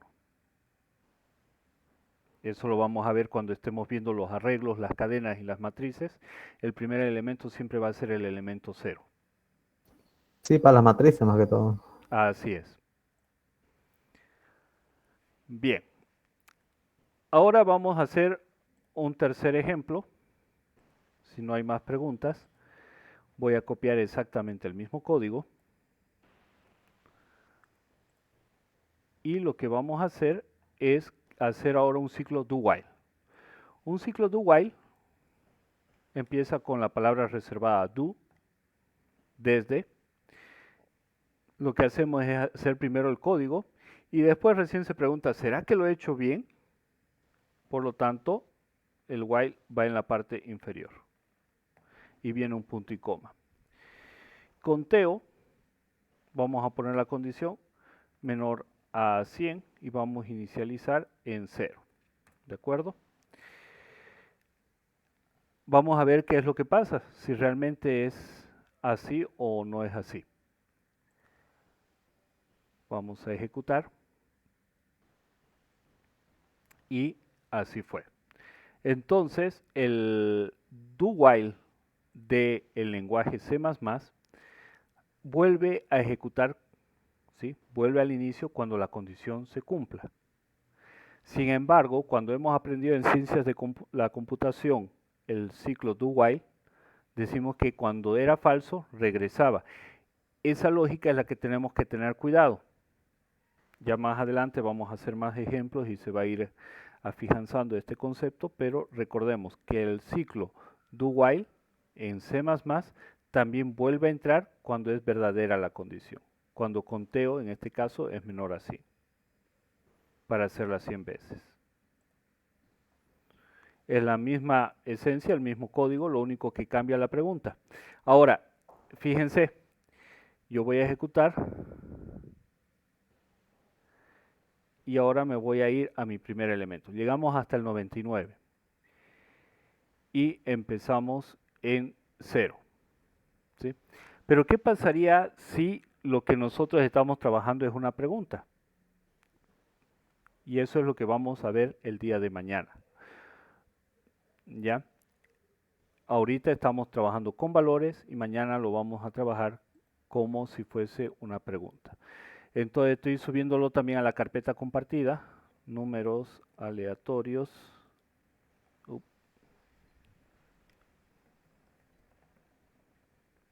Do while. Tienen ahí los 3 códigos, si quieren revisarlos. No sé si alguien tiene alguna pregunta hasta este punto, alguna observación, algo que quieran que mañana repasemos, quieren que les dé un poco más de las palabras reservadas del lenguaje C++, o quieren seguir con esta metodología para seguir viendo las instrucciones con ejemplos. Ingeniero, buenas noches. Buenas noches. Ingeniero, ¿será que lo puede volver a mandar el enlace para bajar el programa? No me aparece a mí. Claro que sí, con gusto, enseguida se lo paso. Y lo voy a pasar al grupo de WhatsApp tal vez mejor para que lo tengan todos el enlace para descargar Singhai. Gracias, ingeniero. Ya. Voy a hacerlo así. Lo voy a mandar primero a nuestro chat. Ahí lo tienen. Y ahora voy a ingresar a WhatsApp para poder enviárselos por WhatsApp. No sé si alguien, mientras va abriendo, alguien tiene alguna pregunta más, algo que quieran compartir, por favor. Yo, ingeniero, tengo alguna duda con algunas variables, pero voy a ir viendo en internet a ver, porque no he visto C++ en Ya. ciencia de la computación. De acuerdo, entonces para que no tengan tanto problema, vamos a seguir nosotros un poco con los ejemplos y vamos a ir mostrando cómo funciona cada instrucción, para que así los que no han llevado puedan adaptarse y los que han llevado puedan recordar. Si les parece, trabajamos de esa manera. Ok, ingeniero, muchas gracias. Sí, ingeniero, gracias. Yo Tampoco llevó. estado C++. Muy bien. La belleza de C++ es que nos permite ver elementos que no los vamos a ver en otros lenguajes. Uno de los elementos que vamos a tocar es el manejo dinámico de la memoria. Vamos a utilizar punteros. Otra cosa que nos permite ver es un lenguaje fuertemente tipificado, que es lo que estamos viendo ahora.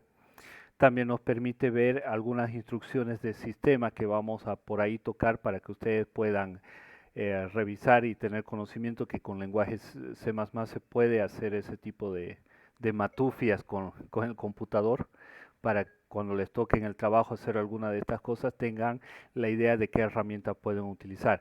El lenguaje C y el lenguaje C++ fueron utilizados como base para desarrollar muchos de los sistemas operativos actuales. Hablamos de Windows, hablamos de Linux, hablamos inclusive del sistema de la Apple, que es el Mac, utiliza una versión de C y Objective-C, que es la base para su desarrollo.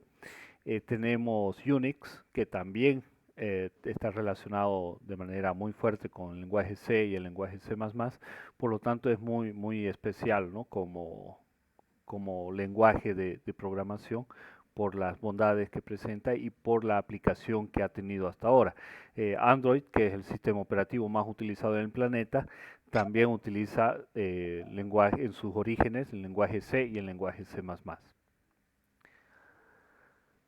¿Les llegó el enlace para descargar Singhai? ¿Me confirman, por favor? Sí, ingeniero. Perfecto.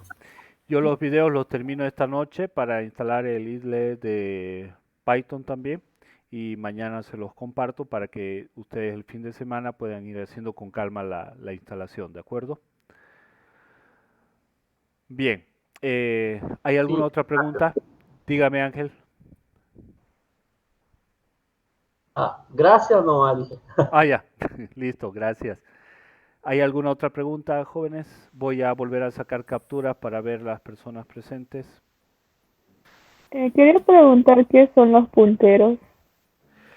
Los punteros son la relación, exactamente se llama manejo dinámico de la memoria.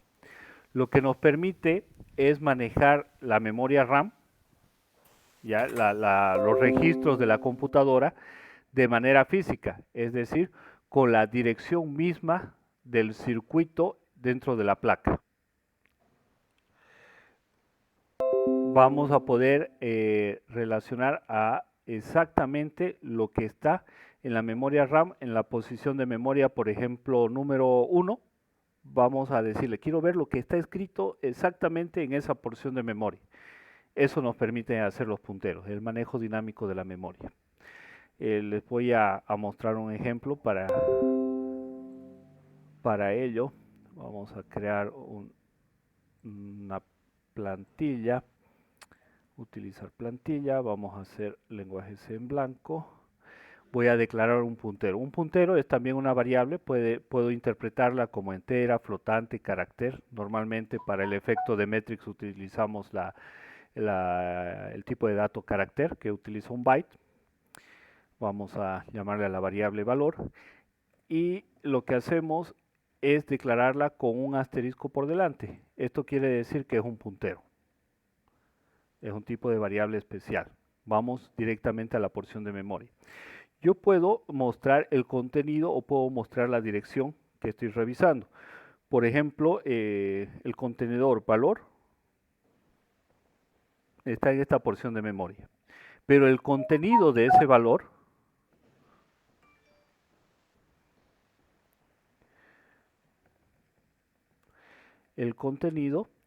es con este otro símbolo. Eso me permite ver lo que está. Imaginémonos la siguiente situación. Tenemos, no sé si pueden ver mi cámara. A ver, voy a poner mi cámara. Así. Me voy aquí. La voy a ampliar por un momento. ¿Pueden ver la imagen? ¿Tiene buen tamaño? Sí, ingeniero. Sí. Perfecto. Aquí tengo una taza, ¿sí? Esta taza es un contenedor, esta es la variable valor. Está ubicada en una posición, en este momento está sobre mi mano izquierda. Yo en esta taza puedo vertir un contenido, voy a vertir agua. Entonces, la dirección de valor es mi mano izquierda y el contenido de valor es agua. Esa es la diferencia. Posición o dirección es la mano izquierda y el contenido es el agua. Ahora, visto eso en el lenguaje de programación, permítanme, voy a achicar de nuevo la imagen de la cámara. Listo. Nos vamos a Sinjai. Lo vemos de esta manera. Esto nos permite ver el contenido y esto nos permite ver la dirección, dónde está ubicada, y este nos permite ver qué es lo que tiene. Vamos a ejecutar.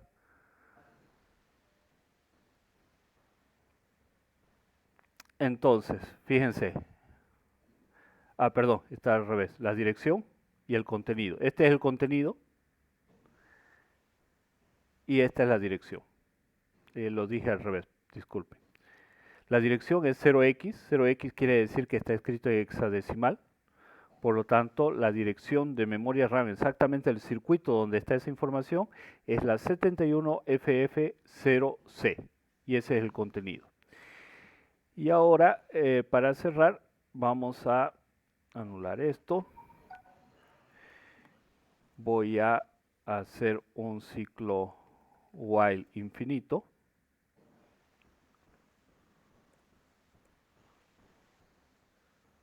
Estamos haciendo un pequeño virus de computadora, por si acaso, uno de los primeros. Luego vamos a decirle qué valor va a dar un paso en la memoria. Va a caminar un circuito en la memoria RAM y va a volver a mostrar. Si se corta es por el programa. Espero que no se corte, ya hice la prueba de que funciona. Y ahí está el efecto de Matrix. Están viendo todo lo que está escrito en mi memoria RAM en este momento. Si yo estos caracteres los llevara a código hexadecimal y utilizara un intérprete, podría ver todo lo que está escrito de los programas que estoy utilizando. Podría averiguar las contraseñas, podría hacer un montón de cosas. Y eso es lo que se hace con el cracking. Y el hacker también utiliza estas herramientas. La diferencia es que uno para fines benéficos y el otro para fines de beneficio propio. Ahí estamos viendo exactamente lo que está escrito en cada circuito de mi memoria RAM, de los 8 GB de RAM que tiene mi máquina. Y para eso nos sirven los punteros. Los punteros nos permiten manejar cada cajoncito, cada circuito que nos permite guardar un valor. No sé si logré responder lo que es un puntero. Sí, lo entendí. Perfecto. ¿Y este puntero también puede leer lo que ya se ha borrado en el disco? Se utiliza porque en el disco lo que pasa es que la forma de almacenar la información es utilizar partículas ferromagnéticas. Para mañana tengo preparado mostrarles un disco duro con partículas ferromagnéticas grandes, evidentemente, para ver cómo se van ordenando. ¿Qué es lo que pasa? Cuando nosotros borramos la información, esas partículas aún quedan apuntando en el sentido que estaban programadas, es decir, en el sentido que las configuró el campo electromagnético del brazo que va escribiendo y leyendo. Por lo tanto, con el puntero puede ir a cada posición y leer la información y agruparla. Lo que va a hacer el software después va a ser interpretar toda esa información en función a las características. Por ejemplo, va a ver si es un archivo de Word, va a ver si es una imagen y va a ir ensamblándola poco a poco. Por eso los lenguajes de restauración de información tardan bastante en el procesamiento de los datos, porque tienen que ir probando qué tipo de archivo era, si pertenece a ese archivo. Por eso también a veces las imágenes nos salen pixeladas, nos faltan pequeñas porciones, porque es la información que logró recabar de cada posición, de cada huequito de memoria que tiene el disco. Así que la respuesta es sí, los punteros nos sirven para poder hacer la restauración de la información, pero no ver toda la información que se borró, sino la información que aún queda grabada en el disco. Ya, ingeniero. Gracias. Ya. Esa sería la información la que no veríamos sería la que no se sobreescribió, ¿no? En otras palabras. Exactamente, la que vemos es la que no llegó a sobreescribirse. Una buena práctica cuando necesitamos eliminar la información completamente de los discos, por ejemplo en empresas, en una empresa que yo trabajé en Geosystems, cuando estaba de IT, el servicio, me pidieron que eliminara la información de los discos. Entonces me fui al parque industrial, porque me pidieron que no los desechara, sino que tenía que asegurar de que la información estaba borrada. Entonces me fui al parque industrial y en los montacargas que hay con imán en Monterrey, en Ferrotodo, les pedí tener un rato el disco, que era para un experimento académico, les indiqué, y los tuve ahí cerca del imán y después lo llevé a la empresa, hice una restauración y ya la información había desaparecido. Como la información se maneja de manera electromagnética, el imán hace una gran interferencia. Otra práctica buena en este sentido es poder hacer la escritura de un mismo archivo, una pequeña galleta, era el primer virus, y poner lo mismo en todas las posiciones de memoria, hasta llenar el disco. Dar otra vez el formato a bajo nivel, volver a llenar el disco, dar formato de bajo nivel, volver a llenar el disco, por lo menos 3 veces para asegurarnos de que la información que hemos copiado es la que quedó y no queda ningún rastro de la anterior estructura de archivos. Eso, por ejemplo, lo hacen en el chiriguano cuando quieren vender su teléfono a medio uso, le hacen un formateo de bajo nivel al teléfono y lo repiten 3 veces para asegurarse que toda la información haya sido modificada.